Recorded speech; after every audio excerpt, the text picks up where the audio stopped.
And when you find someone who doesn't punish you for saying what you want or who you are or what you need, there's such a joy around that. And I think if somebody asked me, how would you describe your relationship? I would say joyful. Welcome to Normalizing Non-Monogamy, the podcast where we interview incredible people from across the entire spectrum of non-monogamy to hear their fascinating stories. We strive to bring guests on the show who have a healthy approach to non-monogamy. However, it's important to remember that everyone does it a little bit differently, and the views and opinions expressed by our guests do not necessarily reflect our own. Additionally, we produce this show for entertainment purposes only. Please be aware that we aren't doctors or therapists. Consult a medical professional for anything regarding your health that you might learn about on the show. Enjoy! Welcome to episode 158. We're Finn and Emma, and today we have a fun interview with Beatrice and Dante from the podcast Cheating on Fear. They're awesome. Yeah, no, it's an awesome interview. We're super excited to be getting it out there and to honestly be helping promote the work they're doing. They started their show back in July. Yeah, back in July, as I said last week. Nope. For anyone, I was right last week. Excuse me. Let's just make that known. So yeah, it's an awesome show.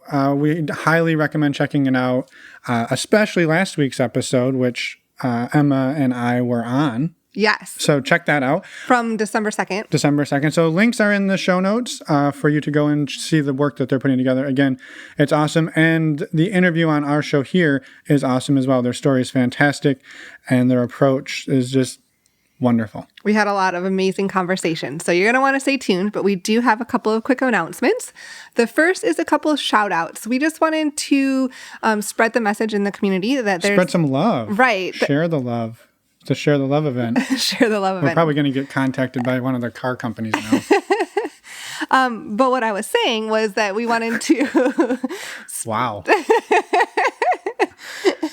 Anyway, to cut to the point, 2 shout outs for 2 blogs out there right now. Monogamous Marriage, who actually came on our show back at the very beginning. They're in episode 20, but they have an amazing blog all about non-monogamy and their story. Yeah, they're monogamish. Right. Yeah.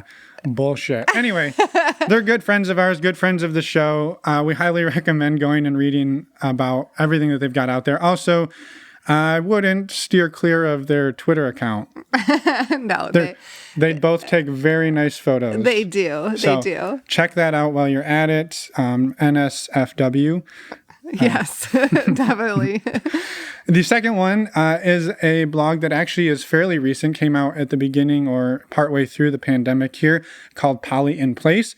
And actually, we've interviewed them, and their interview is coming out December 23rd. So we highly recommend checking that out. Fantastic writing as well, and just lots of great stuff. So again, as Emma said, just wanted to share the love. Share the love.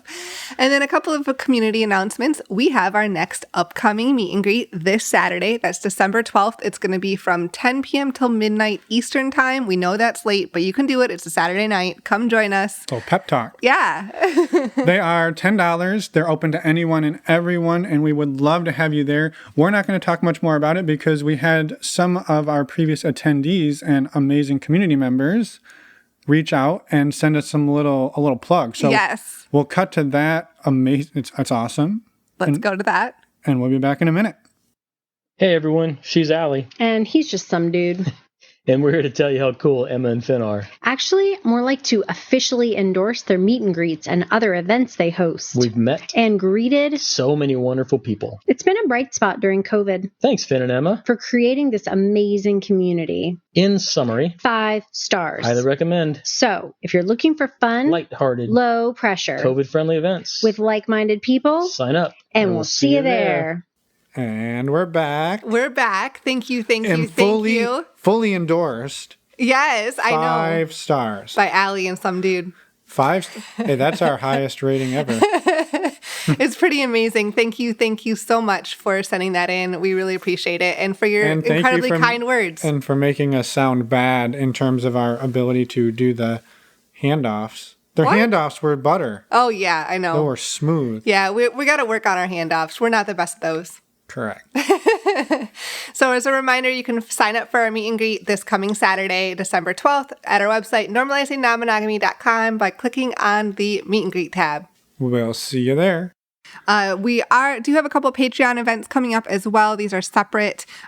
We have a women's group call that's actually tonight. That's the 9th of December. But if you missed it, there'll be one in January. Don't worry. The men's group call on the 15th and then a Q&A on the 16th. So if you're interested in joining, we'll talk more about that in the outro. But you can find more information as well on our website, normalizingnonmonogamy.com, and click on the Patreon button. Yeah, sort of what Emma was saying is we're going to talk more about what all of that means in the outro. But really quick here in the intro, just a huge, wonderful thank you and shout out to everyone who's part of that community. There's 140 members Yay! Out there, and it's super exciting. So thank you to all of you who make that possible.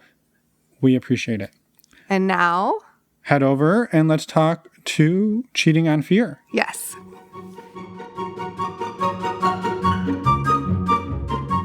Welcome to the show.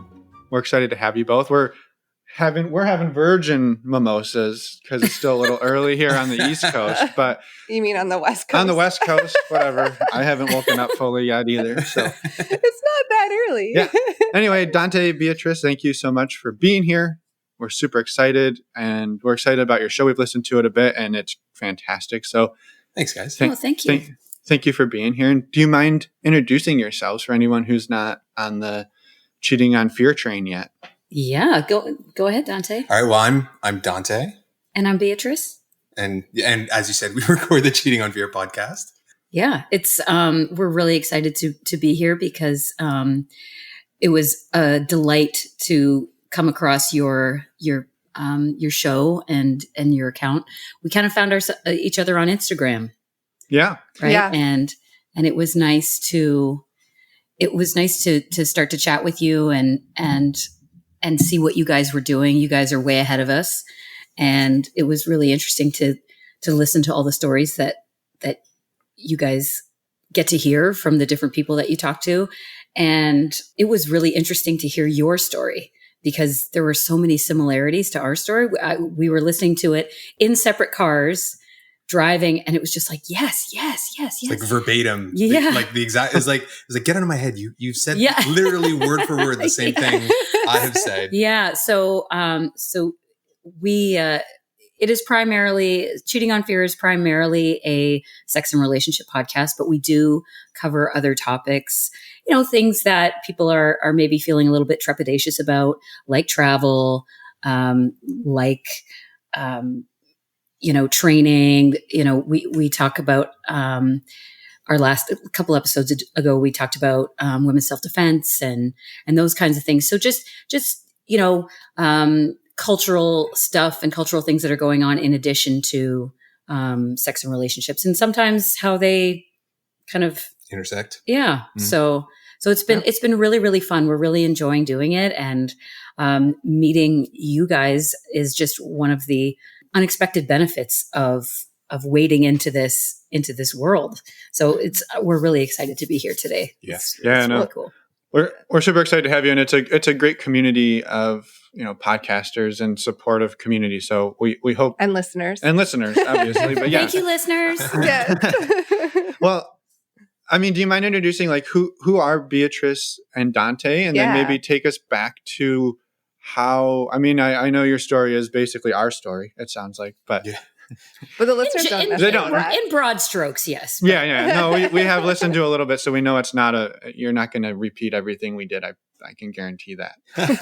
We made a lot of mistakes, so I don't think I'd want them to do that. No. Well, I mean, you guys have been together a lot longer than we have too. Yeah. So that, I more think, room for error. Well, because, when you're I'm sure when you're young and stupid, you just do stupid shit. That's what happens. Yeah. That's part of being young, I think. So I am in my late 40s, and I was married for almost 13 years, just a couple of weeks shy of 13 years. I have 2 adult sons, and I was raised Catholic. So I know that you had a guest a couple of weeks ago who had talked about everything that goes along with being raised with a religious background, and the shame that brings to sex in general. especially for women. And so I kind of grew up with that. And so, it didn't stop me from doing a lot of stuff. It just stopped me from talking about it. And, very traditional relationships for most of my life. A very, very rich fantasy life. And it was kind of interesting because during my marriage, I experienced that sort of just complete zapping of my desire. And I mistakenly at that time thought, well, I guess that's just it. Like that, I guess I'm done now. I've had a couple of kids, I'm married, I'm working on a career, education, all those kinds of things. And we're just like running this household now with these kids and doing all the things and looking perfect. And I just figured that part of my life was over until I got divorced. And then it was like, oh shit, maybe it's not over. You got her groove back. Yeah, B got her groove back, I guess. Yeah. So, and it was just really, really interesting. And even then, even after I first got divorced, I still had this feeling like, well, like who's going to want a 40-year-old divorced mother of two? Like where am I going to find people to date or have sex with or whatever it was? Like it was that shame kind of came roaring back again, where it's like, well, you've followed your vagina out of this marriage. What are you going to do now? Kind of thing. And so I dated a little bit and was like, oh, well, this is actually easier than I thought it was going to be. And just not interested at all. I was in a relationship for a couple of years after my divorce. Like I said, kind of thinking like, this is my last shot at it. And he was like a third child. Like, God love him, very lovely human being, but just not the intellectual challenge that I was looking for. It was like one of my best friends called him an adoring lapdog that I needed for a couple of years while I healed up, and, he lovely human being. But, by the time that was over, I was like, I'm done with relationships. I'm just going to date. And I think, when people talk about solo poly, that was kind of what I was thinking, was like, you know what? I'm just going to date people and everybody's just going to have to deal with whatever. And if you don't like it, that's fine. You don't have to date me, but I'm going to date several people. And I had a full life on my own. So it was just like, I'd like to have dinner once in a while with someone, or maybe go, for a hike with someone once in a while and basically, and have sex. That would be awesome. Yeah. And then Dante showed up and threw a monkey wrench in my entire program. I was building a stable is what he wants me to say. I was building a stable of dick. That's what you want me to say, right? Yeah. And just, where I'm like, oh, I'm going to take this one out today. I'm going to take that one out today.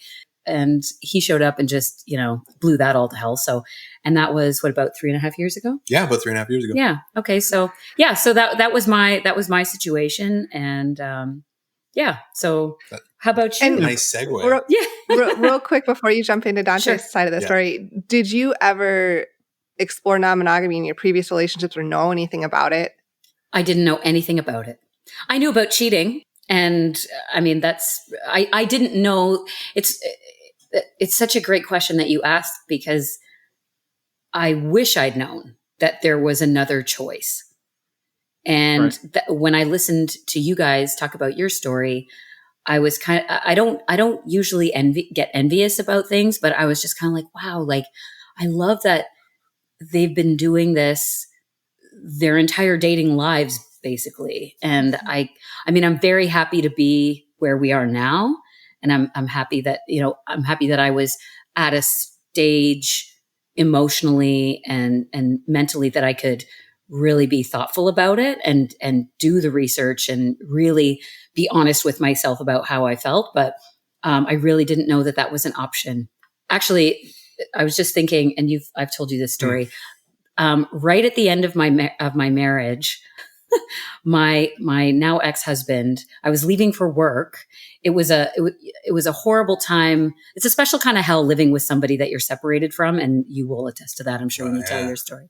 But I was leaving for work one morning and my ex said to me, so I think there's another way that we can do this. And I was like, all right, what? And he said, what if I gave you like one weekend a month? You could go and stay in a hotel and like just do whatever you wanted to do one weekend a month. And I'm thinking, is he offering me like 12 annual hall passes to just do whatever? And whomever you want. Yeah. Like a punch card system. Yeah. And it's like, do I get an extra one for my birthday? Like, how does that work? And I remember being so like, well, we could do it your way and I could get one weekend a month, or I could do it my way and get all of them. So I think I'm going to do it my way. But thank you for the offer, because, you know, it wasn't just about sex. You know, like the breakdown of our relationship wasn't just about sex. But if it was, looking back now, it's like, if that was the only thing wrong, then hey, you know what? Let's try that and see how that works. In my situation, though, that wasn't the only thing wrong. It was, you know, in that case, a symptom of a lot of other things that were wrong. But that was about the closest that I came to sort of touching on non-monogamy, and I think in monogamy world, the hall pass is about as far as people get with their discussions, right? Or the celebrity hall pass, the laminated list, right? So yeah. No, thank you for sharing, and I just had two questions. One was that you had talked about, you said you didn't really discover that you thought that part of you was dead, the sexual part, or that adventurous part. I thought my yoni was dead. Yeah. Right. Until after you got divorced. It sounds like you had a little bit of an awakening before the divorce, and that was at least somewhat of the catalyst for the divorce. It wasn't like I got divorced and then I woke up the next day and realized I was horny. Such a good question. It is a good question. I found myself attracted. I think once my brain had gone to, you don't have to do this anymore. You don't have to stay in this relationship anymore. Once my brain had gone there, that is a great question. Oh my God, I'm so impressed. That I started to experience crushes on people again, and started to find myself attracted to people and thinking about, oh, what might that be like? And so, yeah, I always had kind of a rich fantasy life, but they were always like made up people. Yeah. Right. Gotcha. And so once that shift started to take place, I think, yeah. And then I was like, oh, maybe, I don't know, I'm starting to feel some tingling down there. Like maybe she's just sleeping. Maybe that's what it is. It's almost like you gave yourself permission to open that side of yourself. And before you hadn't, because you're, you know, in that mindset and you're in this relationship, and you almost just get so focused on that you don't give yourself permission to think about other things sometimes. Yeah, I think you're right about that. And I think I was so afraid. Like there was a few times in relationships when I was a teen that I did cheat on my partner. And I think I was afraid that if I acknowledged that I was still a very sexual being, that I would cheat on my husband. And it didn't even occur to me to go to him and say, hey, because I didn't know.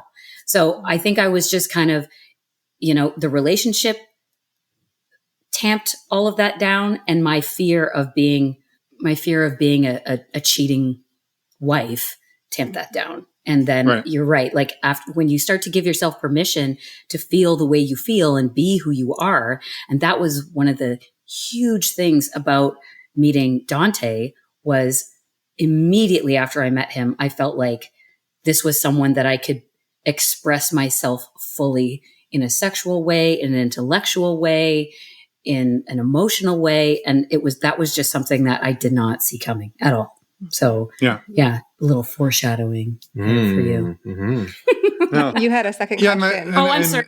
No, you're fine. No, it's wonderful. And I think the second question was just when you were building your stable, did you apply any of had you like started researching, because you mentioned solo poly, had you started applying those terms or that mentality, or was it just like the thing I'm going to do is go out with who I want to go out with when I want to go out with them, and that's just the way I'm going to do it? There was no, quote unquote structure around it. No, there was no structure. I think retroactively I look at what I was doing was kind of solo poly, but the idea was that, and this is the thing, being in my mid 40s at that point, I didn't feel like what I did, unless I was in a committed relationship with someone, that anything that I did when I wasn't with them was really none of their business.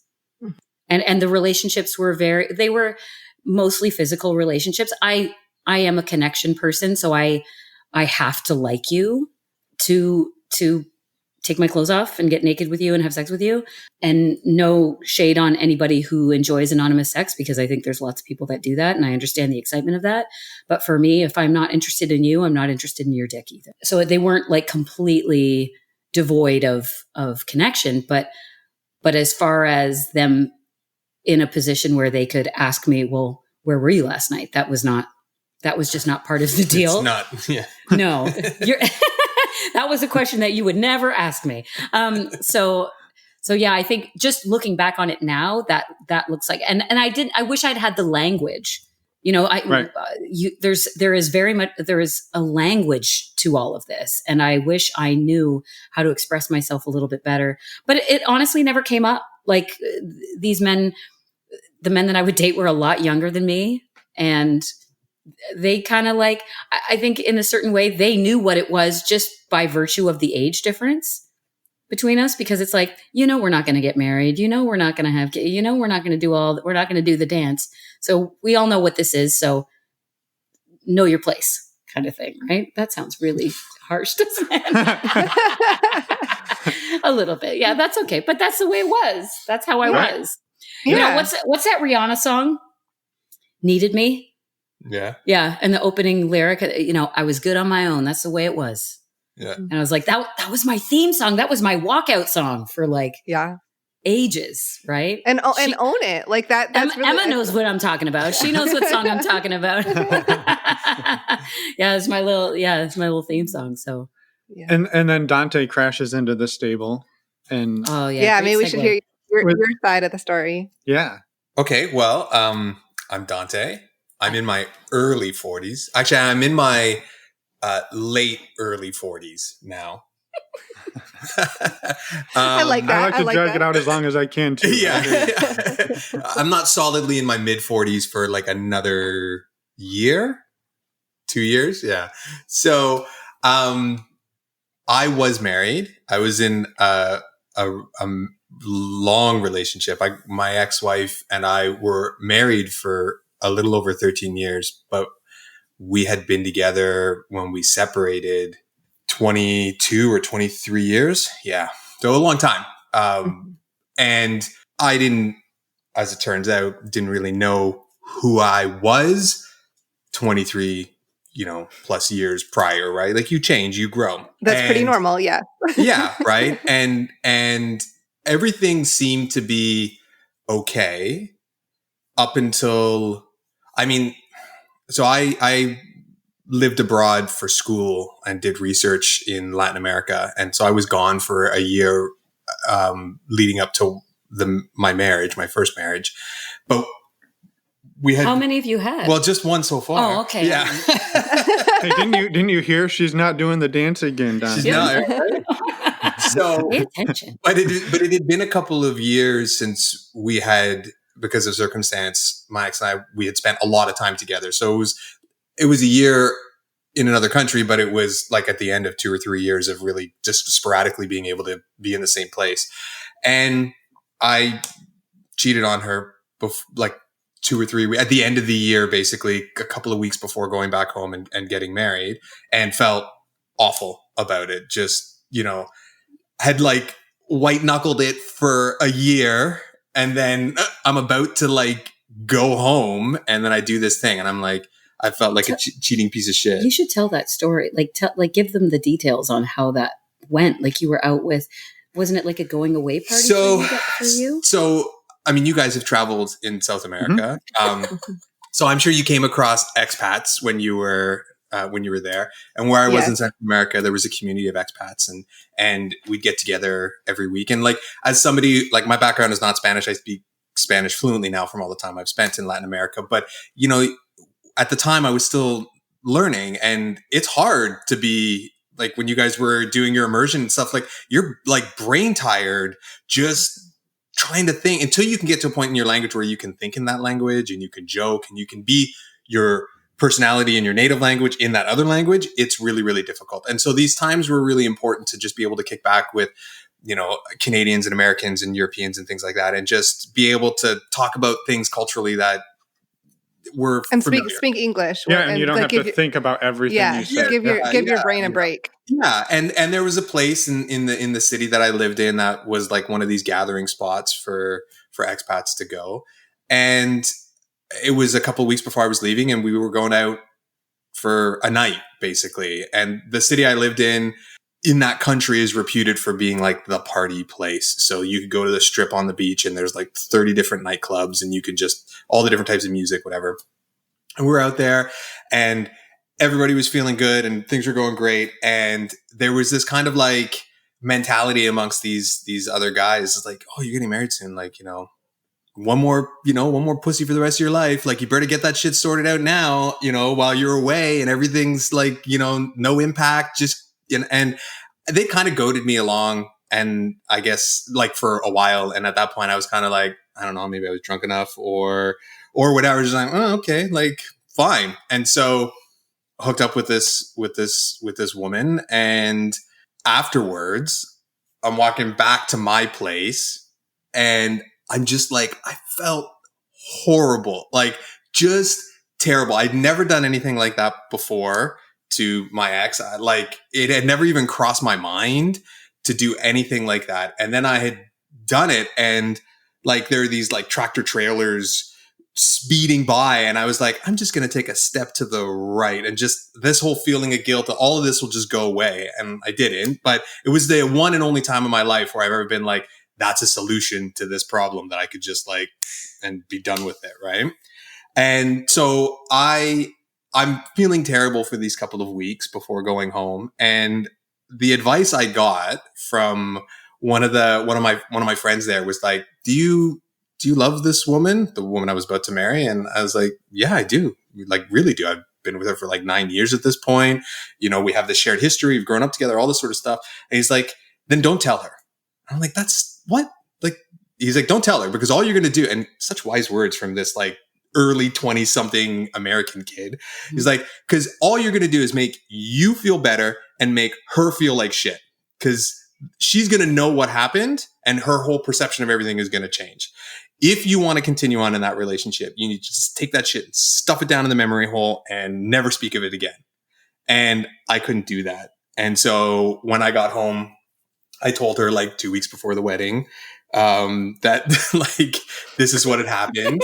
And I'm sorry, it's not funny, but it's not. I mean, it's his advice was spot on, and I should have just kept that shit to myself. And the consequence of that, we ended up getting married anyways. And the consequence of that is that the entire relationship, there was this imbalance in the relationship. I was always making up for something I had done 10, 12, 13 years in the past, and had kind of been forgiven, but it was always held over me as a problem in the relationship. Anytime anything went wrong, it was always like, well, you know, and this happened, and we got married, so you need to be more grateful or thankful or thoughtful or whatever.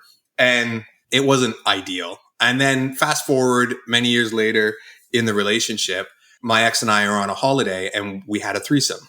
And it was a planned threesome. It wasn't just like I just want to jump it. Sorry, don't mean to interrupt you, but I just want to say, like, that was enough where you were like, I will never do this again. Oh yeah, like, and you didn't. It was 9 years later. Yeah. So like, yeah. And you didn't even think about it. You were just like, nope, I'm good. Right. Mm-hmm. Yeah. Okay. Sorry. I just wanted to make that clear. And I just wanted to pile on a little bit and just say that, like, the way you said that means you're going to say something negative. No, not at all. I think that, I don't know, pile on sounds fun to me. That's true. Now, 9 years later, it sounds okay. No, that, like, the mentality, and I'm sure there was people listening that were like, you have to tell. And I'm sure there's other people who are like, yeah, definitely don't tell. Right. And I think that's a really hard position, because you were faithful for 9 years, and then you had one mistake, mm-hmm. and then you were faithful for another 13 years, however many more years it was. And it's this mentality, and we quote Dan Savage probably a little too much, but that, like, there's nothing, there's nothing else in life that if you mess up one time in 10 years or 20 years or 80 years, that you immediately become a failure at it. Mm-hmm.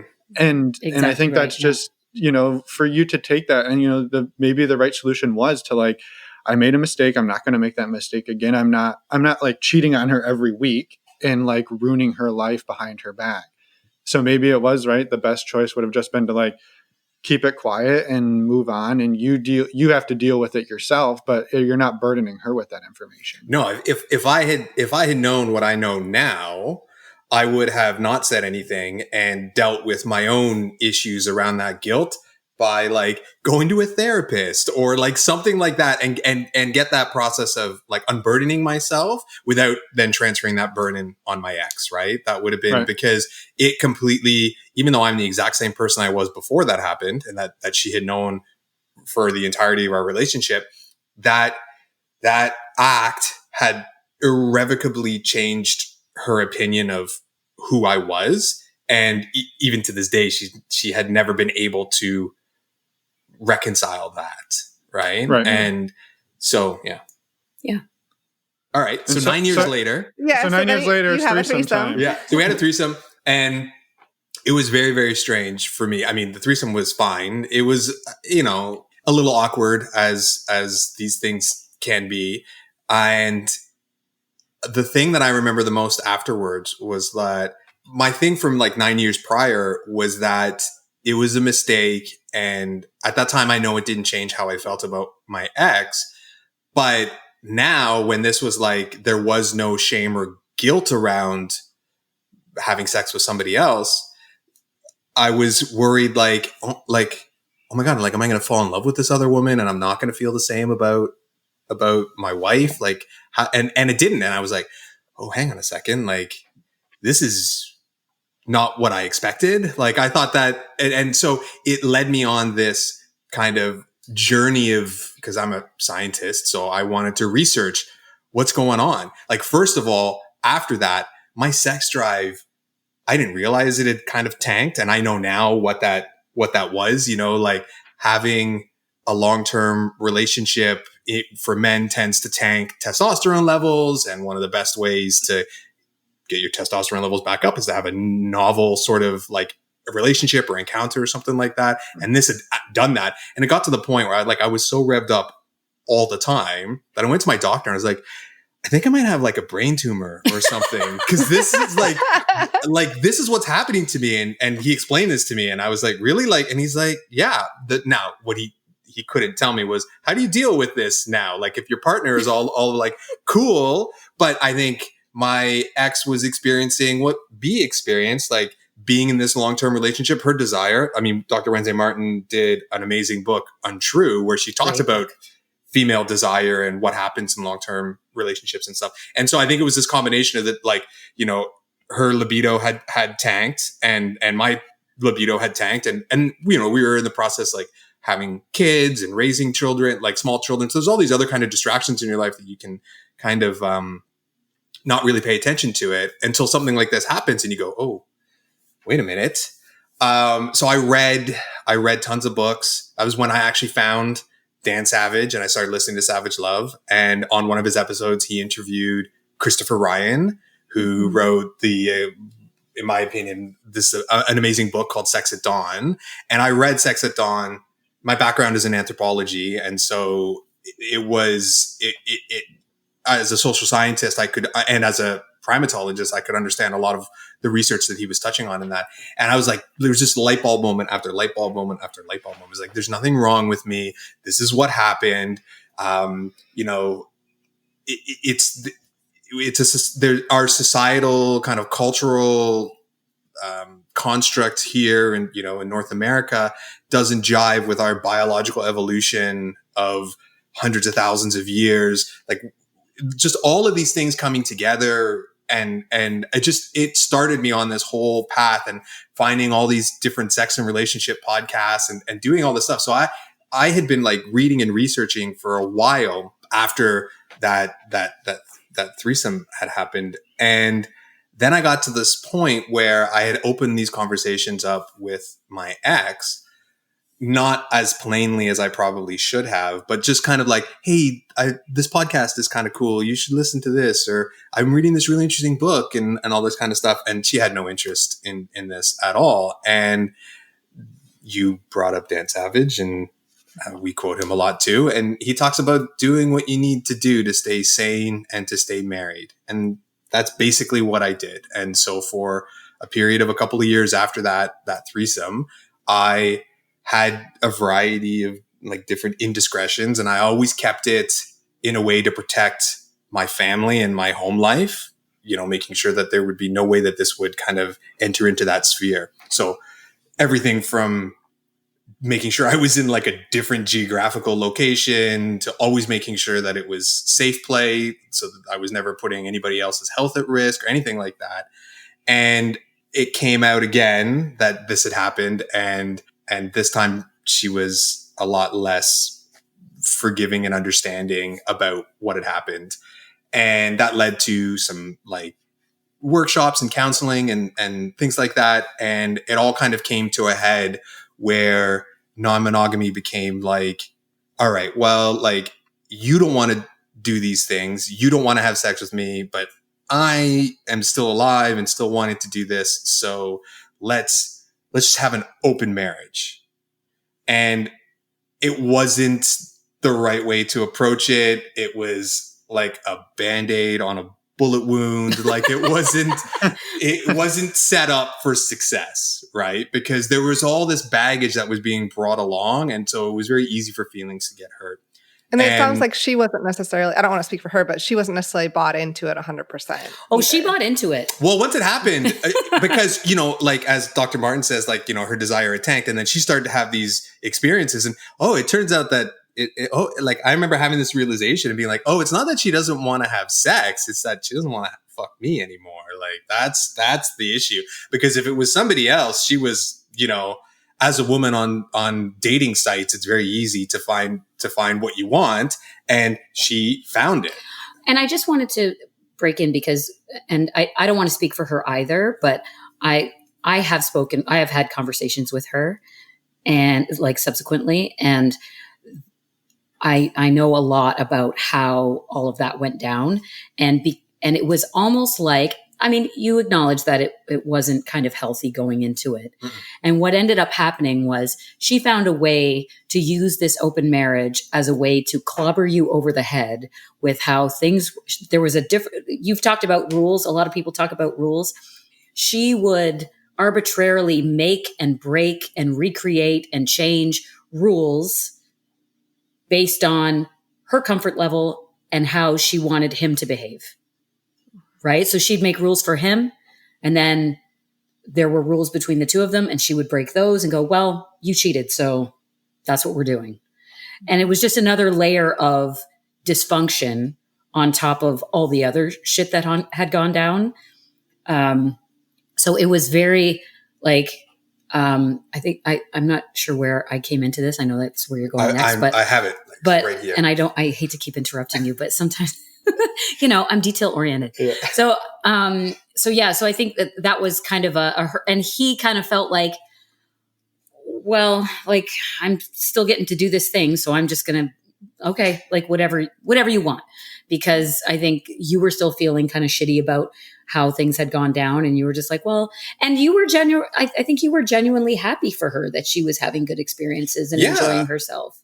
Yeah, because this was somebody I cared about a lot. And as the mother of my children, I still care about in a certain way. And I all I wanted was for both of us to be happy. And I thought that this was one way that kind of, we could do that. Right. And we could still, because we were good parents and we had a nice life, and, you know, our children were and still are amazing.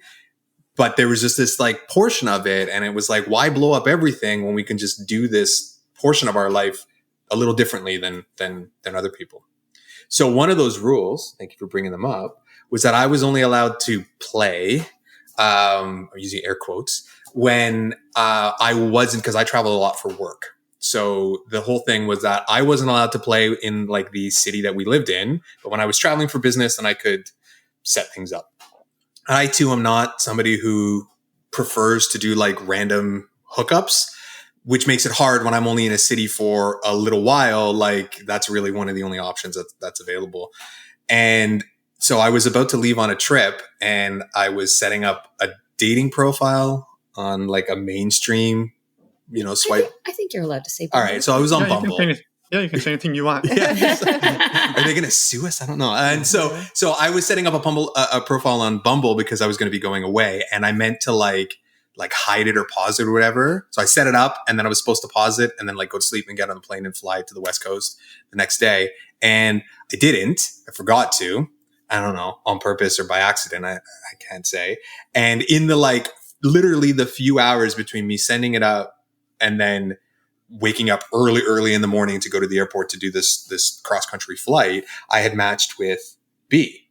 And we had this awesome conversation, and basically I was gone for 2 weeks, and we chatted nonstop for the entirety of the 2 weeks. I rolled out my situation. Bumble's not like the apps that are meant for people who are in open or non-monogamous relationships, any kind of non-traditional type relationship. It's meant more for people like you meet one person and whatever. So I wanted to is this fine balance between like rolling out that information at an appropriate time, but not doing it too late where the person is invested in this information is going to change things. So I don't know, women's situation might be a little different, but for guys, it's a little bit trickier. So I rolled it out, and B was like, that works for me. Welcome to the stable. I have a stable. There's a stall right here for you. I have an open stall. It's freshly mucked. Yeah. There you go. So we set up, we chatted virtually because B didn't want to have a conversation like a video call or phone call until we could meet in person. So we talked all the time about all sorts of things. And I don't know if this was like the first time that you had encountered anybody that was in my kind of situation. Yeah, you were the first. Yeah. So when the 2 weeks were up and I was back in the area, we went out on our first date, and it was like lightning and firecrackers, and it was everything. I couldn't have hoped for it to go as well as it did, and it exceeded any kind of expectations I had of what it was going to be like to be with someone. And at the time in my head, I was kind of like, this is perfect. I have this amazing intellectual and physical chemistry with B. So they're like, that itch is like scratched, and I can have that home life with my wife and my children, and those things just stay separate. And at the time I had thought that like a poly sort of situation was like the what I wanted and what I was hoping to achieve. And then it became very, very clear very, very quickly that it wasn't going to be possible for me and B to keep a distant relationship. I don't know. I won't speak for you on this, but I wanted more from the relationship with B. Not that we had to move in and get married or do any of that kind of stuff, but the idea of like seeing her like once a month was not going to be okay for me. And my ex probably could see what was going on. Maybe it was, NRE, new relationship energy, or whatever it was, but you could see that I was really digging B, and her reaction, was to basically like close it down. Instead, like, she could have gone one of two ways, like embrace it and be happy, or do everything she could to shut it down because she saw it as a threat. And kind of she went the latter. Well, and technically you were breaking a rule, right? Because you were seeing someone locally. Yes. Which she was okay with, because I was far enough away that she was okay with it. It was because you asked if it was like, talked to her about I cleared our first date with her before it happened. And her justification for dating locally was that she didn't travel. And so therefore the only way that it was going to work for her is if she could see somebody that was down the street or whatever. And that had its own kind of complications that went with it. And I think she was worried about you being on the dating apps when you were home and people seeing him. Right. Yeah, So that makes sense. It wasn't so much about, and like I say, I was far enough away. Like we live about 90 minutes away from each other on a highway. Like it's far. So the chances of anybody of us running into anyone and going, I saw your husband with this person. Like that wasn't an issue. So that was far enough away for her. Yeah. Right. But yeah. Yeah. So she kind of shut it down, and I guess maybe take us to how you and B came to be what you are today, and then take us through that a little bit. All right. Do you want me to? Yeah, why don't you take over? It's been me talking for a bit. You're Dante, here, really, you know what's up. Well, really quick, Dante, so I assume you said that she kind of wanted to shut that down, and maybe quickly, like, I'm guessing there was like pushback and you didn't want to do that? Yeah, pretty much. I wanted to respect her feelings, and we talked about what the issues were around it, and we were able to come to an understanding that both things could exist at the same time, and that allowed things to continue on with B and I, because we had a veto rule, which I know a lot of people who do non-monogamy have, and I never exercised that power, but she was very quick to exercise it whenever she felt uncomfortable for whatever reason. It was like, well, no, you can't do that again. And it was actually funny that when B and I were becoming more serious, somebody that I wasn't allowed to see, that had been vetoed in another part of the country, all of a sudden became an option again. It was like, why don't you go see this person that I told you couldn't see? Maybe that'll take your mind off of, all this nonsense with B or whatever. So it was very flexible to suit the situation, which I didn't appreciate what I felt was like an emotional manipulation. And I didn't appreciate that. I didn't appreciate a double standard in terms of conduct of what I was being held to and what my ex didn't feel like she needed to meet. Mm-hmm. And I can understand, and I can see it now with some distance. I can see what it must have been like for her to see this going on. And I had hoped that our history together would have engendered a little bit more compassion about the situation and realized that like there are things in our relationship that weren't working and that we were incompatible about. And instead of like holding on so tight that, like just, squeezing the kitten to death, opening up and just kind of releasing and being like, okay, like, let's figure out a way to like, this isn't going to work like this. So let's figure out a way to separate amicably and find each other's happiness so that, we can continue to be good parents and co-parents and stuff like that. So we got to that point with my relationship with B, where I didn't want these restrictions anymore. And it had come at the end of like an escalation of things with my ex that were, I call it emotional terrorism. Just manipulations and thing that I just, and in B, I saw, I mean, this is the thing, like I had been with my ex for so long, like at this point, over 2 decades, that I didn't understand, like when you meet somebody when you're a teenager, your emotional maturity is at one level. And hopefully as you mature, your emotional maturity matures with you. But I like my experience with dating had been dating as a teenager. And then I had gotten with my ex and we had been together and all of those things. So I didn't understand things in our relationship that to an outsider would look really strange and weird and not acceptable. They were I thought that's how relationships were. And then I meet B and I see in her as a woman, a completely different sort of reaction, mindset, emotional intelligence, intellectual ability, just all these different things. And I was like, oh shit, I don't have to keep banging my head against this wall over here. There's another way. And there's another way to have a relationship with somebody that can be healthy and fulfilling and challenging in all the right ways. And when I was faced with those kind of two options of like not having a relationship with B anymore to try and salvage what was left of my marriage, or ultimately opting to end my marriage in the hopes that there was something better out there, whether it was with B or with someone else.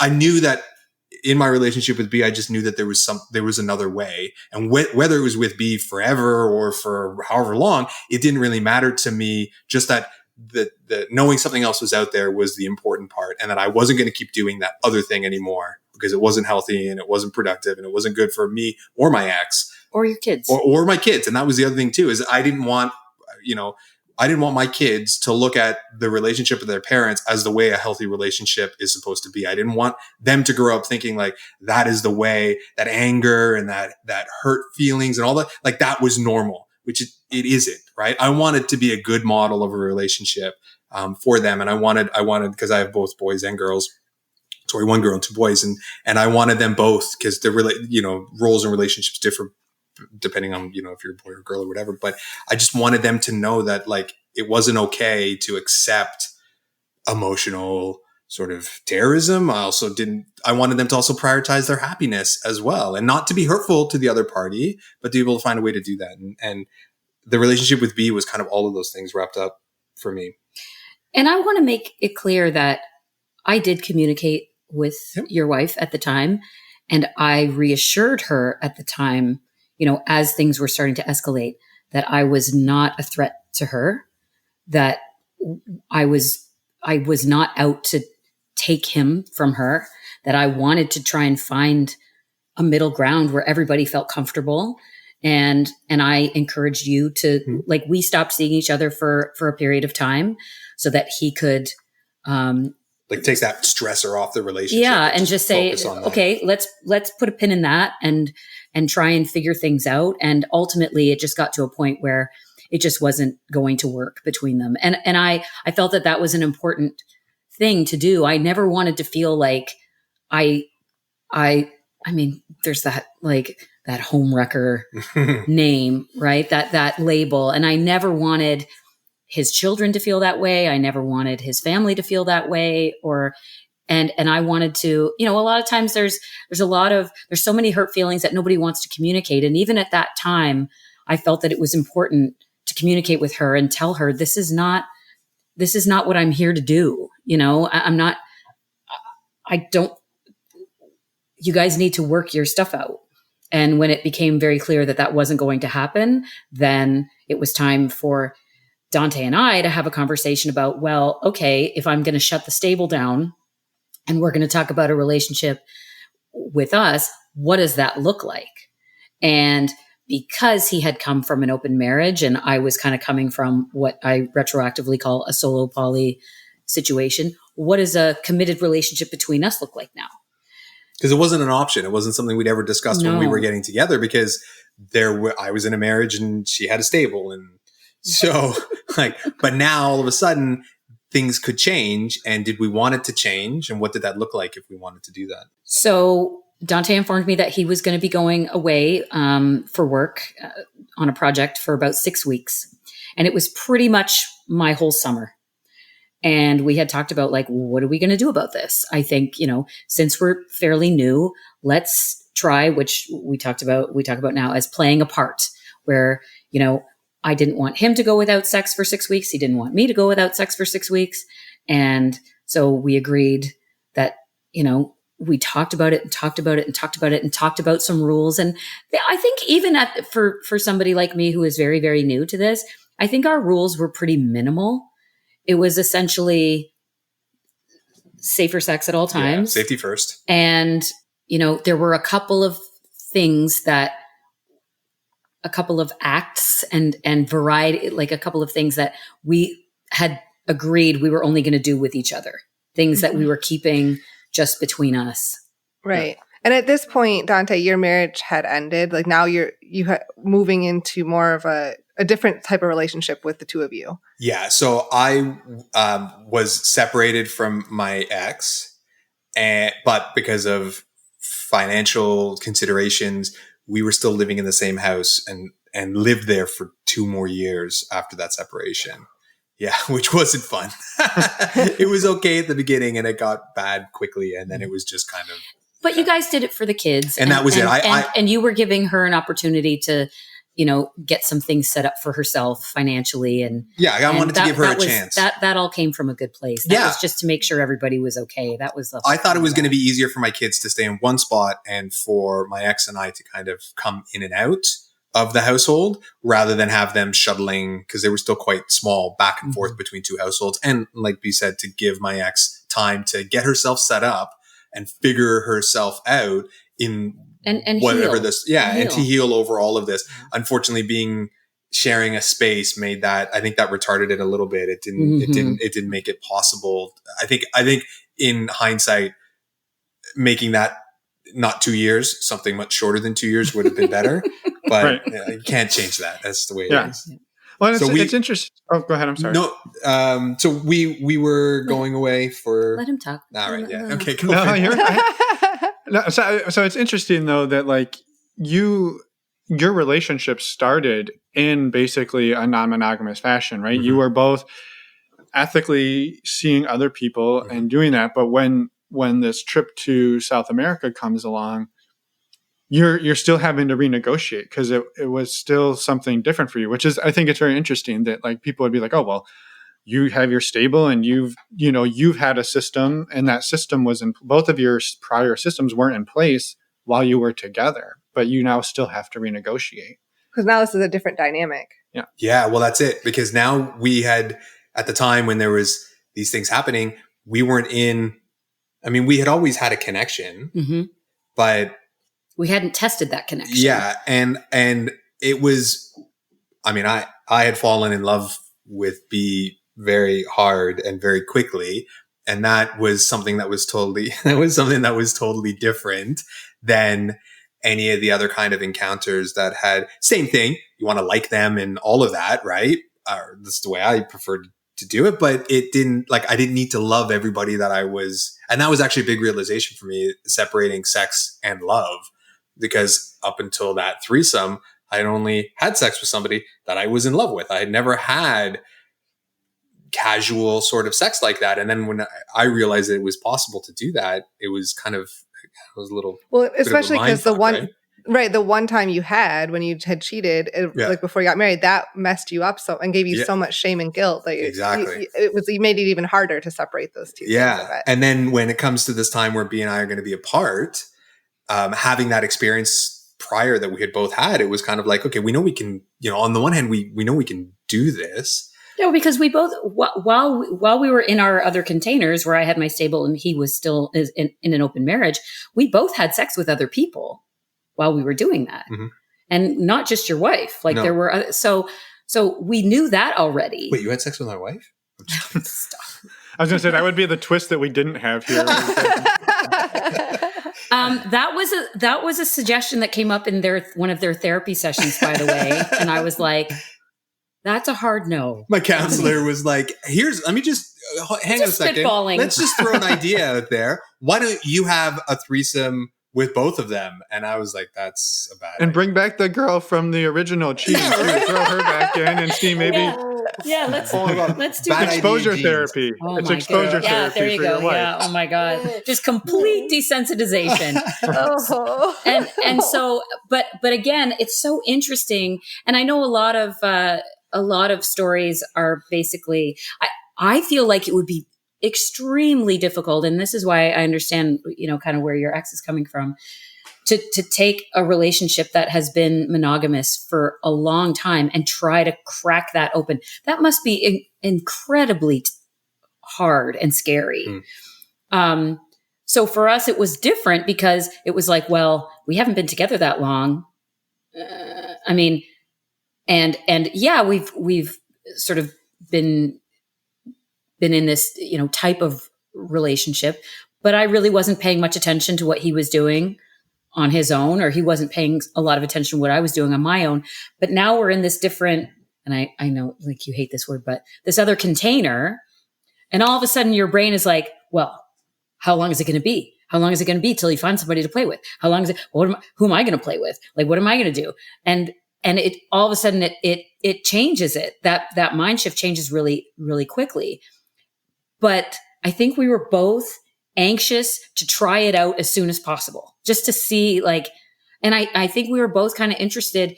Is this just NRE? Is this just because it's new and because it's, or is this connection really as multi-leveled and multi-layered and strong as we think it is?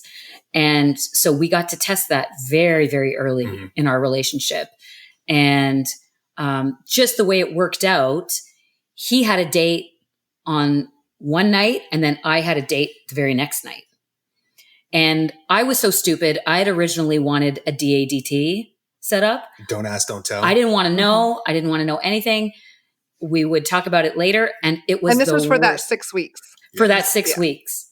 And it was awful because he felt like he was lying to me all the time. And the problem was, I know when he's lying. And then I'd be like, you have a date. Don't, like, he was telling me about this beach that he went to. And he was looking for flamingos. No, there was no. And I was like, you didn't go to that beach by yourself, did you? And he was like, no. And so then but it was better because then we got to talk about all these things. And I said, you know what? It's fine. Go have fun and go do what you want to do. And I got off the phone with him, and you have to understand, like, he's like two continents away, or one. Were you like one? Two continents away. And I'm missing him terribly, and it's new. And now I've hung up the phone feeling good about the fact that I've been able to dig deep and make him feel good about doing what he's doing and enjoying himself. And I'm just like, oh my God, how am I going to sleep? How am I going to do this? How am I going to do this? Knowing in real time, I've never experienced that in my whole life. How am I going to deal with that? And I thought, just go to bed. Just go to bed. Go to bed, and you'll wake up the next morning and it'll be all over and you can talk about it and it'll be fine. And my scumbag brain woke me out of a dead sleep at 1 a.m. Yeah. And you were 2 hours behind me. Yeah. It was 11 p.m. And he had said, I will message you when I get back. And it was 1 a.m. for me, 11 for him. And I looked at my phone and there was nothing. And I remember thinking, oh my God, he's fucking her right now. Like while I'm lying here, what am I going to do? And that initial panic and, you know, we've all felt jealous and we've all felt that sort of like terror of, oh my God. And I thought, okay, like I'm going to have to find a way to get through this. I need to, because short of like running my head into a wall so that I can render myself unconscious so I can sleep the rest of the night, I got to figure out something. And I had this like little, then I think you've talked about it too, about peeling that onion. Yeah. What are you afraid? And it started there. What are you afraid of? Yeah. Are you afraid that like, he's going to go, oh no, actually this is the woman for me. So don't bother looking for me when I come back. Right. Kind of thing. No, that's probably not going to happen. You know, it like, and then you peel back and you go, you know what? It's fine. And I remember thinking to myself, he's enjoying himself. He's having fun, and he loves you for giving him that and not making him feel like he has to step out into traffic in front of a tractor trailer because it's all good. Right. And he did message me when he got back, and he was like, I don't think I want to do this anymore right now. Like, I don't want to play a part. Like, I want to wait till because I was going to join him in about a month or something. Yeah, I was going a month later. And he said, I think I just want to put a hold on this, on playing a part until we can be together again and really process this and talk about this and kind of think about where our relationship is going to go next. And he said, but go on your date. Like, I'm not saying this so that you won't go on your date. If you go on your date and you feel differently, I'm totally good. And I did. And I kind of came to the same conclusion where I was like, I didn't feel guilty, but it wasn't the same. I was like, I feel like I'd rather him be there, which kind of even sounded weird in my own head. Right. It's like, I've never had that happen. So why would I feel that way? But that kind of started where we both kind of shut it down for a few weeks. And, you know, there was a lot of like sexy conversations and pictures and stuff. We found ways to kind of stave it off. The data connection was so painfully slow where I was. She'd send me a picture and she was like, did you get it? And I'm like, no, it hasn't finished downloading yet. And it was like, and I'd stare at my phone for like, I'm not even kidding you, like a good 10, 15 minutes watching the little like, you know, wheel turn to the full. Yep. And then I get the picture. I'm like, oh, and it was like, this was like being 12 and looking for porn on the internet before there was an internet, like on dial up, right? Yep. And going to bed and like, load. yeah. And it's like, oh, nipples, right? And like, yeah. So we feel you on that, by the way. We know what it's like to be in those places. Oh yeah. I mean, you've been, you know, being in South America and you're like, come it's simultaneously amazing and frustrating. Like to think the fact that we were like 10,000 miles apart, and yet we could communicate as if we were sitting next to each other. Mm-hmm. And then yet at the same time, some sexy picture is taking the better part of a day to download to my phone. And you're just like, why? Like, why? What are you doing to me? What is this? Yeah. So then you, I guess, take us through a little bit of the next phase. Okay. So, B joined me out where we were, and it was amazing. And the connection was real. We were a little unsure of, because we were so new before this time apart, would it, like, with that space, with that temporal and physical space, would we still feel the same way about each other? And we were still crazy about each other.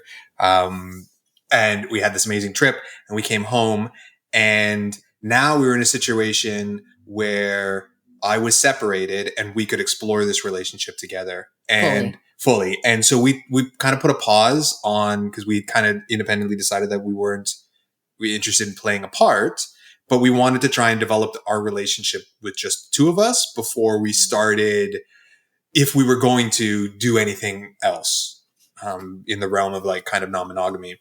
And for a couple of months, that's what we did. We just focused on each other. And then B tells me she did a thing. And I'm like, so I did this thing. Yeah. And it's always fun when she says that, because it's always something interesting. And she had like through the dating apps, I think it was Tinder. It was Tinder, had found like a couple that was on Tinder looking for a third, right? Or was it looking for another couple? We didn't know. I mean, there's apps out there like Field that are designed for this. We didn't know about it at that point yet. So we're using the kind of standard ones. And that's when we had our conversation. We're like, oh, I mean, we talked about this. Maybe we are ready to do this. And that didn't actually end up panning out. Cause she's got a great bullshit filter. And thank you. Yeah, no, it's excellent. And there were some red flags in the communications and stuff that it didn't look like everybody involved was actually on the same level of interest, if you know what I mean, right? Well, that's never happened to us, but yeah. Yeah. You know, it was so cute when I was listening to you guys talk about, like, we're way too nice. Like, we're just kind of like, oh, okay. And you don't want to be, and you don't want to be the ones that pull the plug. Yeah. And I so get that. Like, I felt so seen when I heard you guys talking about that, and how you get better and better at just going, something, it just doesn't pass the smell test, right? There's just something you can tell, and you can tell when someone's kind of being dragged along a little bit, or when maybe it sounds like it's two people, but it's really only one. And yeah, there's just kind of, and when they don't have the language, and when they go, we don't have any rules at all. And you go, I don't, like, unless, especially when they go, we're new at this, but like, you can be our Sherpas. It's like, no, thank you. But when they say they just started and they have no rules and it's like, that is just a recipe for disaster. Like, you don't, I mean, there's been a few people I think that we've connected with that have had a lot less experience than we have. But when you get people that don't have the language, haven't really been thoughtful about the process at all, we really like to try and stay away from those people. I'm more than happy to like have a drink and have a conversation and talk about it. But as far as actually playing with people at that stage, we really prefer not to do that, because I've been in a room and watched a woman's face change, just drop from everything's cool to, oh my God, I'm gonna implode. And I shut everything down. I looked at him. I'm like, we're done. Because I was like, this is just going to go from bad to worse, and we need to stop this right now. And it's not a good feeling. No, it's not a fun place. And we never want people to come away feeling hurt or ignored or anything like that. So anyway, so yeah, I'm thankful for my bullshit filter. It's been really, really useful for this kind of stuff. But we actually ended up, our first experience was with a lesbian couple, and they've been together, like, what did they just celebrate, their 17th anniversary? Yeah. Something like that. A long time. And they're gorgeous, both of them. And I I was friends with them, like not like super, super close friends, but we had trained together a little bit at a certain point. And it was actually a Dan Savage call that gave me the idea, because it was this, in his words, gold star lesbian who had never been with a man before. She had ended this really toxic relationship with her girlfriend, and she had gone out to a bar and took a guy home. And she was like, oh my God, like it was amazing. And like, what do I do? And he's like, what do you mean? Like, do it again. What do you mean? What do you do? And he said, all this time you thought we're a lesbian, and it turns out you're bi. So what? Like, Yahtzee, right? And he said, I know a lot of lesbian couples that share a dick once in a while. And I was like, huh, that is an interesting idea. And that was an awesome experience. We had talked about it. It was so cool. There was such a cool charge asking them. And I know you guys talk about Dan Savage. We talk about Dan Savage a lot. A lot of our language comes from him. He's so great at giving you the words and giving you the tools and the strategies to move forward with a lot of this stuff. And offering the no, I think, is so important when especially like when you're asking your friends to fuck you. Like, it's like, and I have to say, like, we've asked a few, and they're always very flattered, aren't they? Yeah. Some of them say yes. Yeah. And they were like, you know what? That sounds cool. We're more interested in playing with you. But he's welcome to like watch and interact with you. And I was like, oh, okay, well, let me check with him. And I asked you, like, so they're really more interested in just playing with me, but you're okay to be there and like be with me. Like, I don't know, is that okay? And you were like, let me think. I get to watch my girlfriend have sex with two hot women, and I still get to fuck you. I think I'm good. Yeah, this sounded like a terrible idea. Yeah, what a shitty Friday night, right? And it was, oh my God, they were so cute. They both got their eyelashes done, and they made chocolate covered strawberries. And it was a super, super fun night. And actually, each of them ended up letting you go down on them. I asked for explicit, enthusiastic consent, because we had I'm not a fan of like establishing rules and then just changing them. Like, just, it'll be fun. Like, no, I was like, hey, I'd really like to do this thing. Are you like, how's that sound? Would that be all right? And they're like, yeah, like, okay. I'm like, all right, sweet. And that was the first time that I was like, I remember looking over and seeing this happening.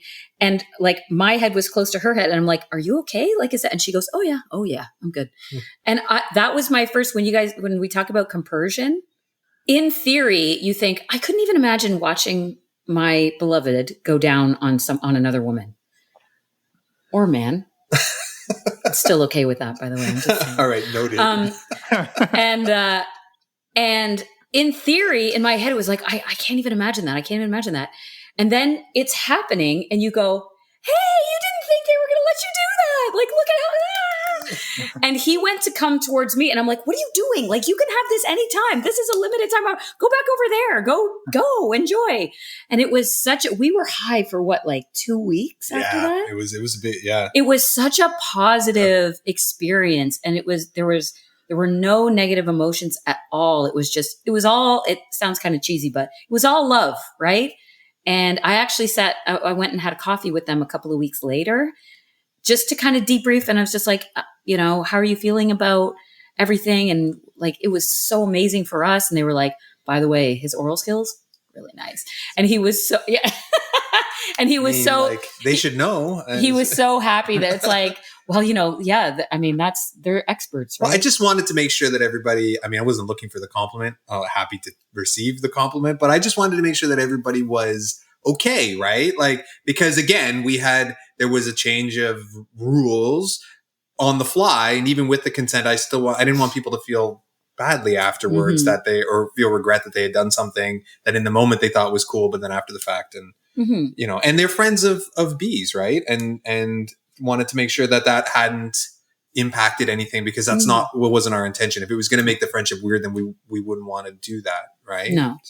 So then we kind of moved forward with, we thought, like couples are, and again, you guys talked about that too. Like primarily couples was something that we were interested in because of that. And you're right. It's really hard to find that 4-way dynamic. Yeah. And when you're first starting out, you think, you take that 60% and you round it up to 100, and then you go, yeah, we probably shouldn't have done that. Where you go, because we're not going to get an opportunity. Yes, you will. Yes, you will. Yes, you will. Don't do it. Yeah. Don't rush if you're into not feeling it, if it's either fuck yes or no. That's kind of our rule now, is fuck yes or no. Not no. And when I was listening to your first episode, your interviewer was great, by the way, from the AJ. Thank you. Yeah. He's amazing. Yeah. He's really, really good. That was a fantastic interview. Yeah. When you talked about that the 4-way chemistry in the terms of if the guys aren't going to play together, you still want to like them and respect them and know that they're going to be good to your partner. I feel like when I was thinking, I was like, get out of my head, man. Like, this is the exact same sort of thing. And when we talk about that 4-way chemistry, I'm not interested in playing with the other guy, but I want to make sure that he's a good dude, right? And that he's going to treat B right. And that everybody is on the same page in terms of like interest in each other and desire to make this a super fun, awesome experience. Yeah. So Although, it was, for the record, B is okay with it if you do. Oh yeah, no, I'm totally fine. She's with totally it. fine. No pressure. I'm okay with it. And we actually I think we kind of went the opposite way that I find a lot of people will kind of start out with threesomes, and that was something that I was a little bit more trepidatious about. I felt more comfortable with couples because there's an established relationship there, and I don't know if you've experienced this, but sometimes you would come across people on the apps that are like, well, it's me and like a friends with benefits that I play with. And I was kind of like, that wasn't, we would tend to stay away from that, because I think part of what makes the chemistry work is vibing with the other person, the other couple's relationship, and seeing what that relationship is like and going, oh, look, like they're such a great couple. Yeah, like it. Yeah. And I think that was seeing that affection, like a genuine affection in another couple, and like it's coming from the right kind of place that they're doing this. And not to be judgy, but it was just, for us, that was what we really vibed with and felt comfortable with. And so I was a little bit more trepidatious about the threesome, because it's like, oh, then, and so it was probably a year before we did that. And that was actually way better than I thought it would be. Had a threesome. We had a threesome with another woman that actually he met on Bumble, not found. They're not Easter eggs, but they're people. And inside of Easter eggs. And he actually had a coffee date to meet her that I couldn't go on. So you know how you were talking about, like, you don't do things apart unless like one of you is traveling or is unavailable. And in that case, I was unavailable. And there was that weird feeling again. Like, I remember going to jiu-jitsu class and telling a girlfriend of mine, like, so he's on a date right now. Like, talk to me about something else. Even though I knew nothing was going to happen, because it was basically like a setup for the three of us. It was the first time in a long time where we had sort of done anything like that separately. And I was like, I don't know how I feel about that, but it worked out great. And she was awesome. And we all met for dinner, and she said something to me. Shit happens when people go to the bathroom. You know what I mean? That's where everything gets like, all right, he's gone. We're going to talk about this. All right, she's gone. We're going to talk about this. And he had gone, and she said to me, the only reason I'm considering this is because of the way he talks about you and about your relationship. And it told me so much about who he is and what you guys are. This, like, she'd never done No, she'd never been with a woman before, and she'd never done a threesome before. And she said, the only reason that I'm entertaining this is because of what you guys are together and how he talked about you on our coffee date. And I think when people are giving into their fears about non-monogamy, I think they imagine that there's always something going on, something negative going on behind your back, right? And when you have somebody say something like that to you, and you understand that, no, like, they're big fans of yours and they're telling other people how great you are. And that's part of it. And I think you talked about this too, is that when you finally understand that your partner has your best interest at heart and has your relationship holding it in such high esteem, then that takes a lot of the fear and the jealousy and the negative emotions out of it. But that takes time, right? Yeah. It does. Yeah. Yeah. I also think it's really fascinating, and this isn't like calling you out on bullshit or anything. It's just that I think it's fascinating that you two have both gone through so many transformations of, you've been the person cheating. You've found that didn't mean you loved that person less, or you love this new person, and you've been the friends with benefits, and you've been the friends with benefits who are seeking outside partners, and you've done all of this. There's been a lot of dynamics. Right. And what you've come to is almost like, well, that thing we were, that's not what we like now that we're looking for it together. Like it's just an interesting sort of contrast of like, now we like to meet other couples who are somewhat established because we'd like to see their dynamic between the two of them. And again, you can find whatever you want and you can look for whatever you want. There's no judgment, because I'm sure there's people out there who are like, well, we prefer to meet people who are just friends with benefits because we don't want it to be serious and we don't want to get to know them. And everybody has their own thing. I just thought it was so fascinating that like you had been almost like every role along the way between the two of you. Yeah. And then you're like, but we don't really like that so much. I mean, it's okay, it's great, but like we like this other thing. We'll go to coffee with them, but we'd prefer, if we're going to take it further than that. And I think it's really fascinating, and I love it. But you're also open to having it continue to evolve and change. That's I think too. And I think that's the other thing too, is that, you know, something else that we had in common was, you know, everything is on the table. Everything's up for discussion. And we've acknowledged, and we know that what our relationship looks like right now may not be what it looks like a year from now or 5 years from now, or we don't know. And it's funny, before COVID hit, we were actually in Costa Rica for Christmas and New Year's. And we were driving from one locale that we were staying to another one. And it was like, what do we want this year to look like? Like, what do we want our relationship to look like this year? What are things do we have any goals? Are there things? And how many people have that conversation about what do we want our relationship to look like now? Where is it going?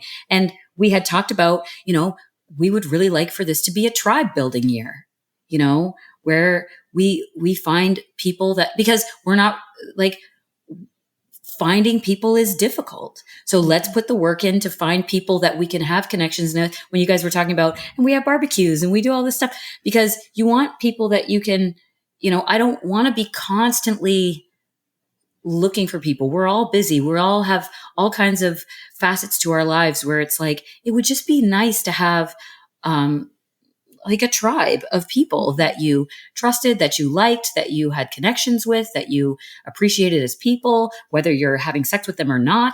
And that was kind of, and then COVID hit and just blew that all to shit. Yeah. But it takes patience to build that. Well, I was going to say, you're okay doing the work. You just don't want to do the work every time you want to meet somebody. You have to start with a blank slate. And I think that's yeah. For It sure. was never about quantity. No. It was about quality of experience with us. And I think it's because we're at a point in our relationship where we're not afraid of emotional connections with other people. Like, I know there's a couple that we play with, and I know like him and the other woman have so much in common. And that was so evident from the first time we met with them. And it was really, you know, that is something that I think in regular monogamous life, I don't even know what you call it.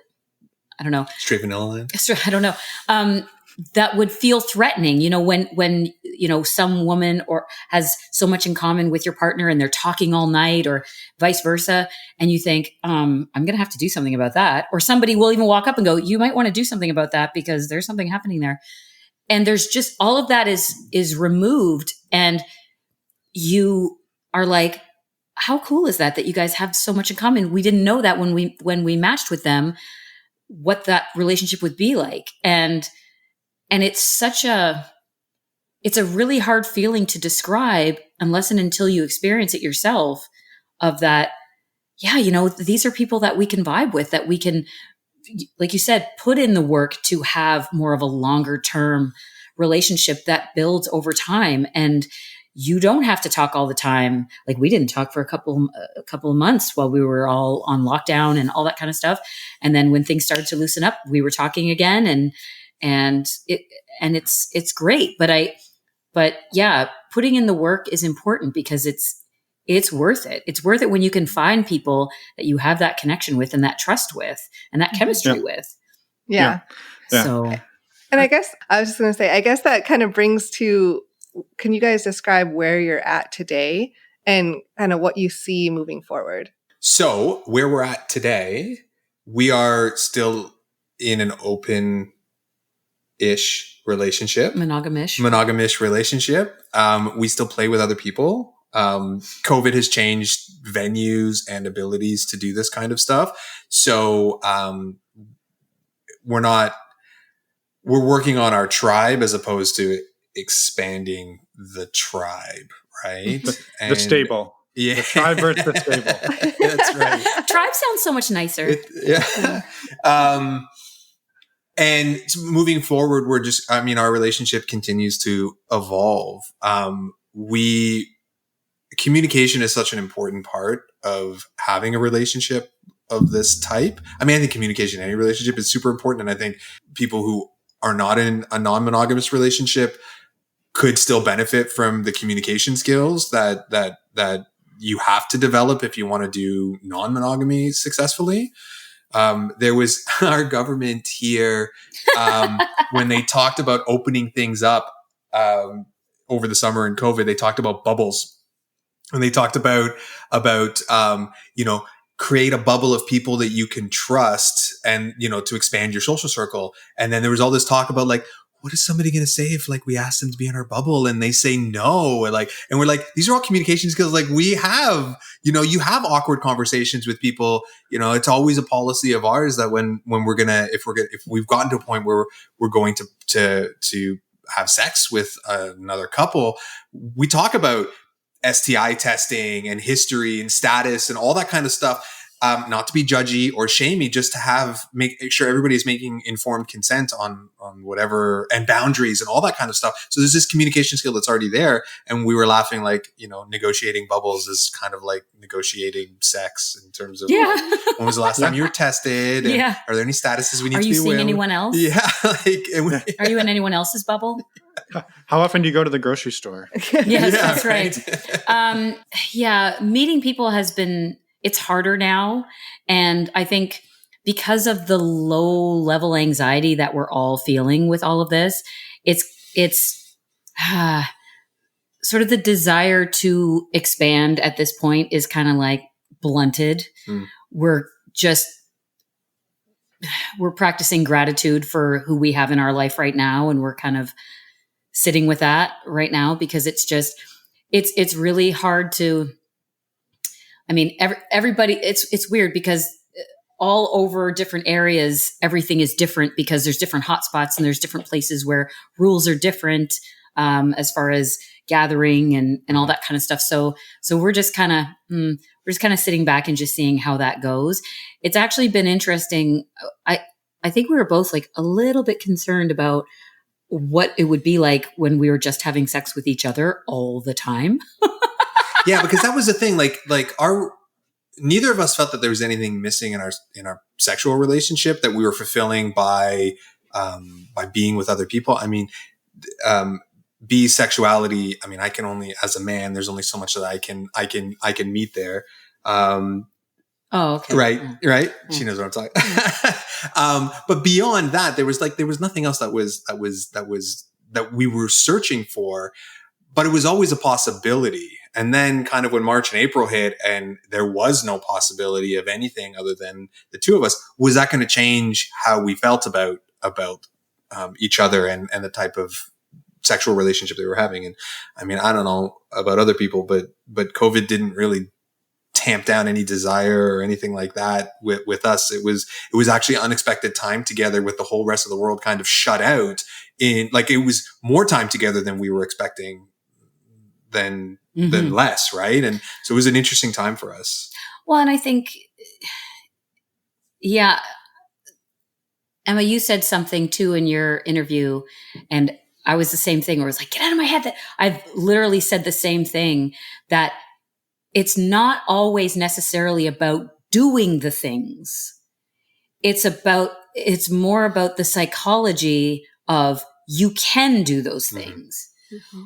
Where the communication is open, even something as simple as not getting jealous with appreciating someone that you see on the street, or, because that potential is always there, because the psychology of openness and the potential for adventure is always there, even when we are in a sort of monogamous period, monogamous because COVID, it doesn't have the same restriction on it, I think, in your mind. And it's almost like your body knows the difference. It's so strange. Like, you think, how long would it be before boredom sets in? Does it set in? And we don't know what that would be like, because we've always had that mindset of, yes, we can do those things. All we have to do is have a conversation about it, and we can go and move forward and have that adventure. And it's not an extinction level event for our relationship. So I think that's been a really important thing with the pandemic, and how that's changed sort of non-monogamy and sex and meeting people, is that psychology is still there. That openness and that communication and that fantasizing is still there. And you can share that with your partner, and that kind of keeps things in a nice place, right? So that's kind of where we're at. We're always open to meeting people and having conversations with people. And I think, it makes things harder, but we're flexible strategists, right? We all find a way to make things work, so that's, yeah. Yeah. No, I think it's incredible. And I mean, everything you two have talked about for the last hour and a half has been amazing. And like, we normally have to ask lots of questions, and you've pretty much answered most of everything we've ever asked. Like, as we've gone. just as you've been talking about things. So thank you for that. That makes it really easy. Yeah. One of the things that I just, maybe to kind of like wrap up the conversation, was curious if for each of you, like, you now have been together, you said roughly 3 years, known each other like 3.5, 4 years or so. And this is really each of yours like first successful go at navigating non-monogamy. How have you seen the other person like grow and change over the last 4 years as you've been exploring this together? What a great question. Do you want me to go first? Yeah, you go first. Oh, wow. That is a great question. When Dante, it's interesting for me because I was able to see Dante in another relationship dynamic and then in our dynamic. And I was able to look at the dynamic he was in before with a little bit of distance and perspective, because I wasn't invested in getting him out of that dynamic, if that makes sense. It was just, this is how it is. And I'm on the outside enjoying him when we had the opportunity. But other than that, that was his life. And through the conversations that we've had and some of the things that I've witnessed, and over the years watching things shift a little bit, I think that there was a lot of shaming of his sexuality within that relationship for lots of different reasons, for the things, for the drive, and for just basically having one. And that there was always sort of a barter system for sex. And it sort of commodified sex in that relationship, where it was always, well, if I do A, B, C, and D, maybe she'll say yes to me. And it was always put on the table. If you did A, B, C, and D, this would happen more. And so there was always this kind of dynamic of, well, if I do all my chores and I'm a good boy, maybe I'll be able to express myself sexually.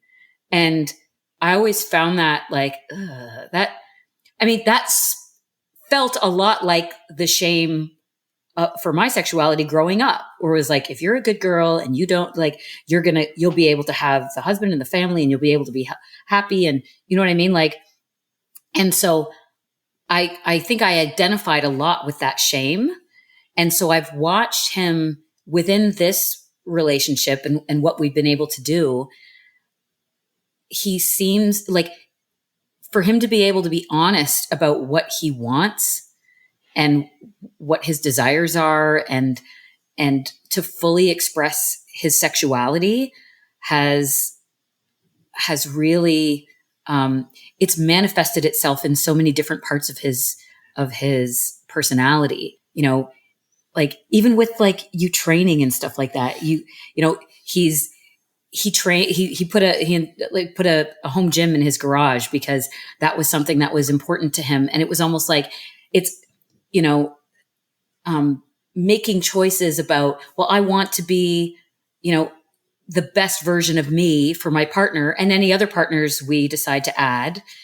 And then there seemed to be a lot less stress and anxiety about asking what he wanted or talking about things that he wanted. And I don't know, there just seems to be an ease about those things where he feels comfortable expressing that with me. Mm-hmm. And I think for a long time he felt like he had to hide who he was. And that was a big dirty secret, you know? And not having to do that, I think takes a lot of stress and strain off of a person. Yeah, and so absolutely. I've noticed he's just not a lot of, I mean, he's a very positive, you know, ebullient person to begin with. But I think that, you know, I've noticed sort of a calmness with him. And I think you kind of talked about like where your sex drive was always like this dragon that was. Yeah, it was like a pressure cooker. Yeah. Like it would build up. I would only be able to resist the urges for so long. And then I would need to like do something. And then the whole process would start over again. And that's not a fun way to live when you always are chasing a dragon. I mean, it sounds like an addiction. Yeah. And I think that's where like that idea of porn addiction and sex addiction come from, but which is a whole other episode. But I remember him saying to me at one point, I don't feel that pressure anymore. I don't feel that pressure cooker. I feel like, you know, because, you know, he felt because he could express himself fully with me and within the relationship that we had, that pressure was gone. Mm. And again, that potential for adventure, for variety, for novelty was being indulged, and at least the conversation was being had. So that changed, you know, it's like they say, you know, if sex isn't a problem in your relationship, it's only 20% of your relationship. If sex is a problem, it's 80% of your relationship. So I think that, you know, when that switches, then it's like, yeah, there's like this ease and this joy that emerges from like, you know, we have this thing and we can be, you know, you can be who you really are and not feel shamed for it. Or like it's a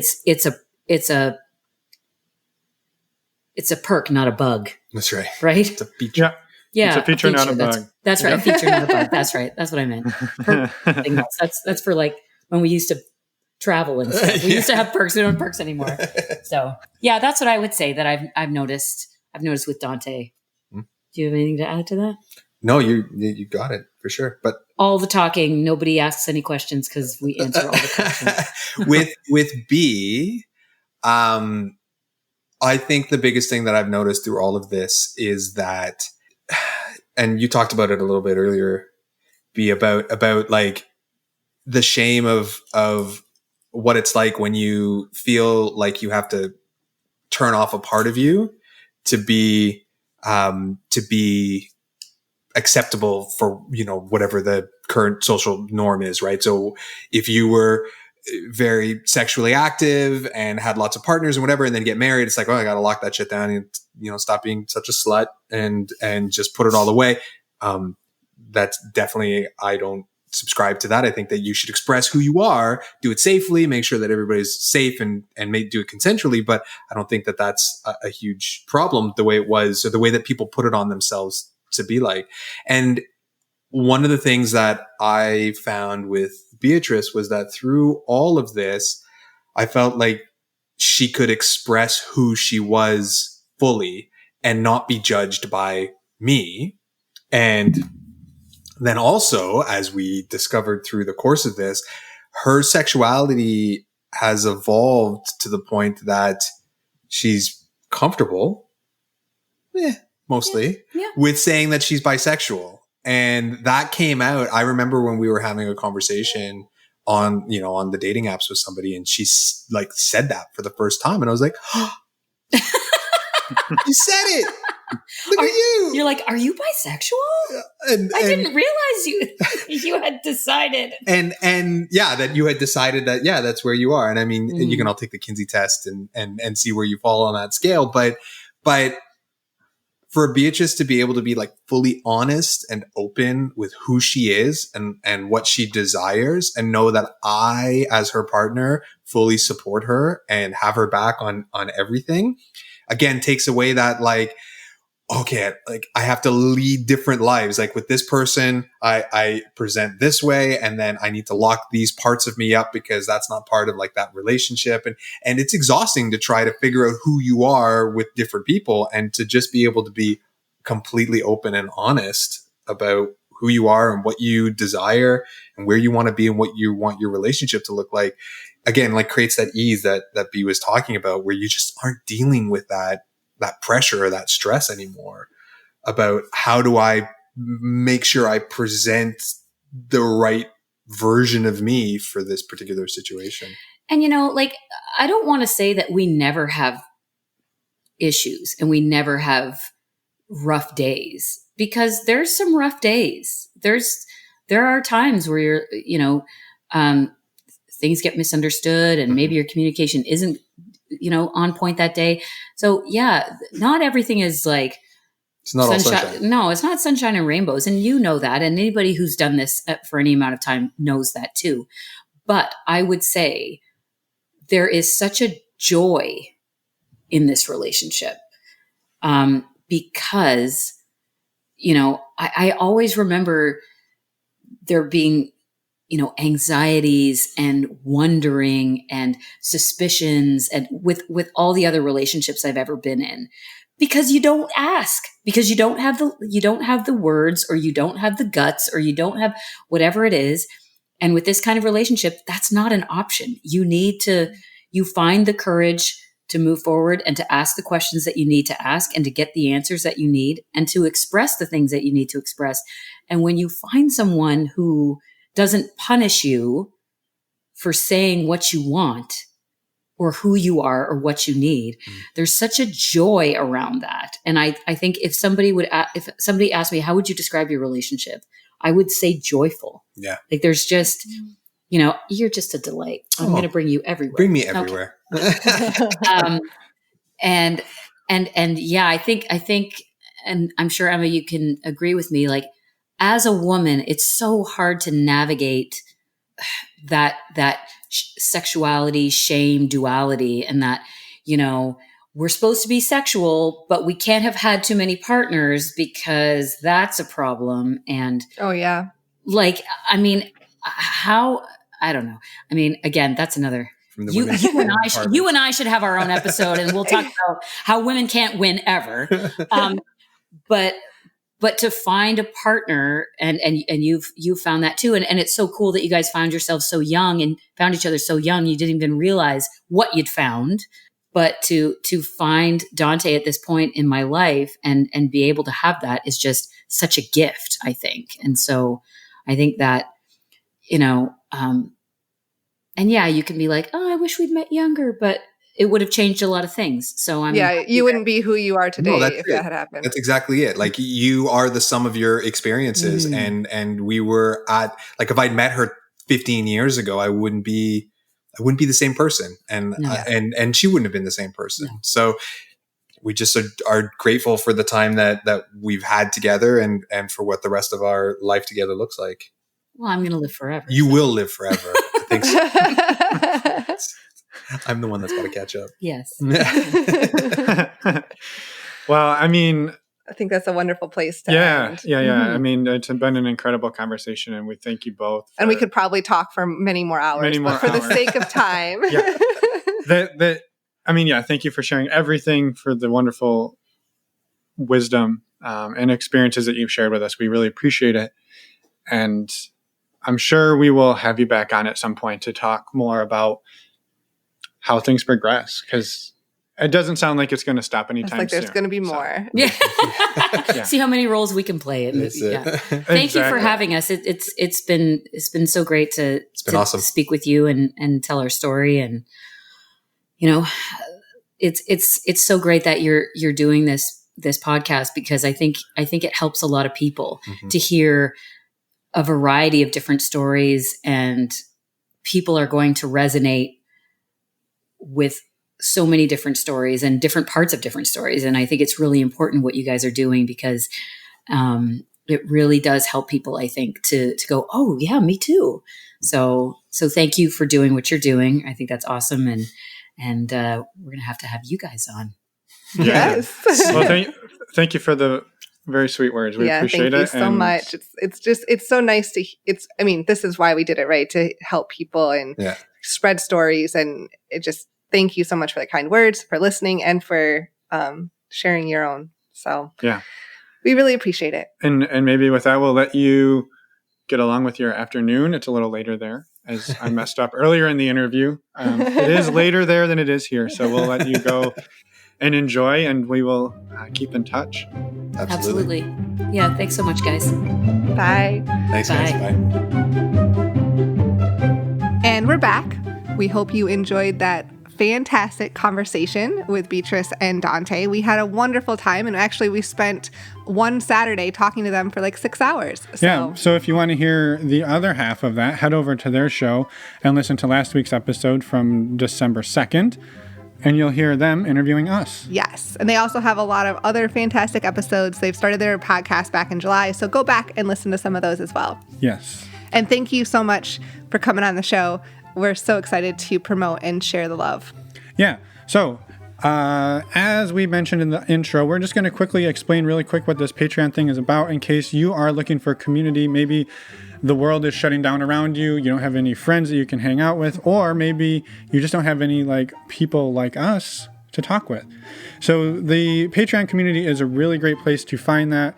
You don't have to be non-monogamous in any way, shape, or form. It is just a group of open-minded people. Actually, there are some people in there who aren't non-monogamous. Yes, that's true. And they're super active, and it's a great sort of support group for them as well. So the Q&As that we do every month are really just not even a Q&A. We probably need to rename them. They're really more of just a discussion group and a time for the community to come together, hang out, help each other, find support, tell stories, whatever it is.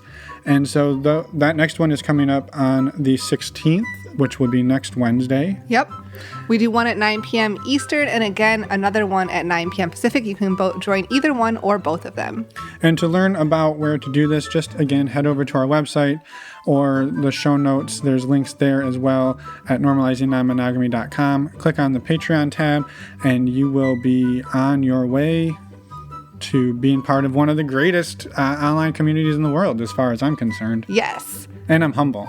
And don't forget, our next meet and greet is this coming Saturday, the 12th. Now, the meet and greets are separate from the Patreon events, so anyone can join. It's just $10. Go to our website, normalizingnonmonogamy.com, and click on the meet and greet tab to sign up. And next week, we have an interview. Wouldn't you know it? Yeah, another interview. Surprise, surprise. With Kristen. She is here on behalf of her little polycule. Yep. And it's a wonderful story and a little fun one. So we're super excited to get that out there. We hope you have a wonderful rest of your week. We'll see you this weekend, obviously. We'll see you on Saturday for the meet and greet. All of you. Then we'll see you back here for another episode next Wednesday. Yeah. Bye, everyone. Thanks for listening.